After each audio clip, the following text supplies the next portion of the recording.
ఒకప్పుడు అమెరికా ఒక మాట అందంటే అదే శాసనం. మన 'శివగామి' పాత్ర టైప్ అనమాట. నా మాటే శాసనం టైప్ ఉండేది.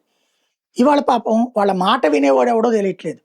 ప్రతి ఒక్కళ్ళు నా మాటే శాసనం అంటున్నారు. అమెరికా చిత్తం దొర అంటుంది. ట్ర చైనా మీద ఆంక్షలు పెట్టిన అమెరికా తనే వెనక్కి తీసుకుంది. ఇండియా మీద ఆంక్షలు పెట్టిన అమెరికా తనే వెనక్కి తీసుకుంది. అదే సందర్భంలో నాటో దేశాల్ని బెదిరించిన అమెరికా తనే ఊరకుంది. యూరప్ దేశాలను బెదిరించినటువంటి అమెరికా మీరు గనక యుద్ధంలోకి రాకపోతే మీతో నేను కటీఫ్ అని చెప్తే వాళ్ళు పట్టించుకోలేదు. ఫస్ట్ టైం అమెరికా చరిత్రలో ఈ పరిస్థితి. చైనాకి వార్నింగ్‌లు ఇస్తే లైట్ తీసుకుంటోంది. ఇండియాకి వార్నింగ్‌లు ఇస్తే లైట్ తీసుకుంటోంది.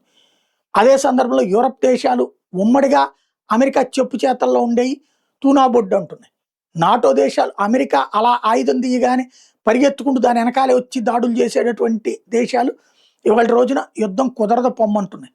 ఓవరాల్‌గా ట్రంప్ అమెరికాని మాగా మేక్ అమెరికా గ్రేట్ అగైన్ అన్నది కాస్త మాలా అన్నటువంటిది మేక్ అమెరికా లాస్ అగైన్ అనేటటువంటి స్టేజ్‌కి తీసుకొచ్చాడన్నమాట.